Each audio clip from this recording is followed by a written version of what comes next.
Mit nézel?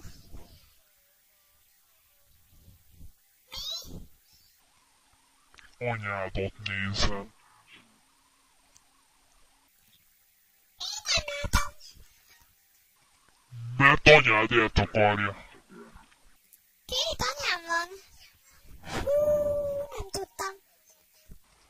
Ha két anyád lenne, legalább elbírna veled. Á, de lol. Csicska vagy. Anyám szeret engem.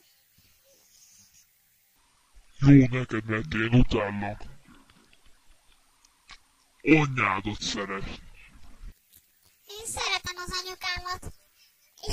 És ő is szeret engem. Na ne mondd. Nem is hiszem, hogy anyád elbír veled. Mert egy kis féreg vagy.